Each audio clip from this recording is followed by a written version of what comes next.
September 29, 2024 na kung saan sa ngayon po ay mas lumakas pa ang bagyong Julian na ating minomonitor at nasa severe tropical storm category na po at taglay na ang lakas ng hangin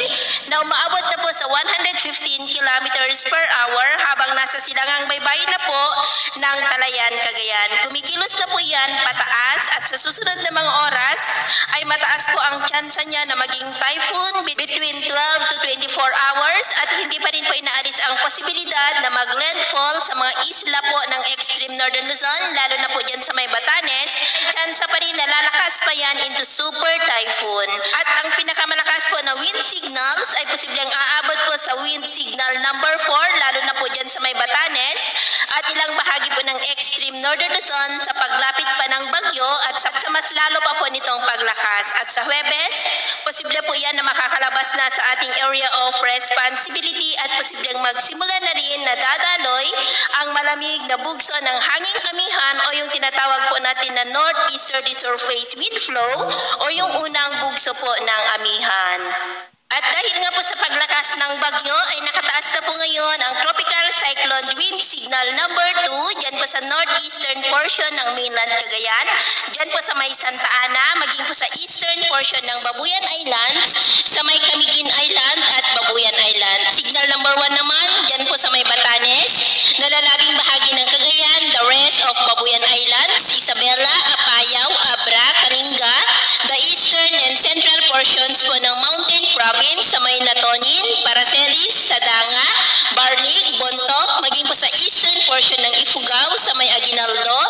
Alfonso Lista, Mayoyaw, maging sa may Ilocos Norte, the northern portion ng Ilocos Sur sa may Sinait, Cabugao, San Juan, Magsingal, Santo Domingo, Bantay, San Ildefonso, San Vicente, maging po sa northern portion ng Aurora sa may Dilasag at Kasiguran. At sa nalalabing bahagi naman po ng ating bansa ay generally fair weather naman po tayo, pero may tsansa pa rin ng maulap na kalangitan with isolated rains sa nalalabing bahagi po ng northern Luzon, maging dyan po sa may central Luzon, Metro Manila,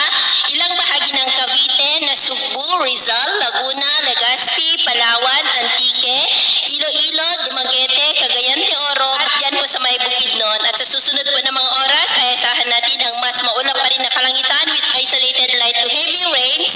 sa malaking bahagi ng northern Luzon, ilang bahagi ng central Luzon, Metro Manila, Cavite, Rizal, Legazpi, Palawan,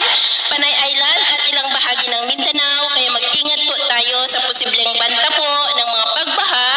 at pagguho ng lupa. At naman pong mga baybayin dahil sa bagyo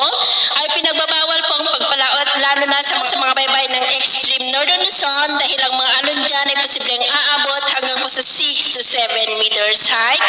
At maalon rin sa mga baybayin ng mainland Cagayan, northern seaboard ng Ilocos Norte, at po sa northern seaboard ng Isabela at northern portion seaboard ng Aurora na ang mga alon dyan ay posible pa rin na aabot hanggang po sa 3 to 7 meters height. Kaya hanggat maaari ay iwasan na po muna natin ang papalaot dyan sa mga may kulay pula para po mas makaiwas sa mga sakunang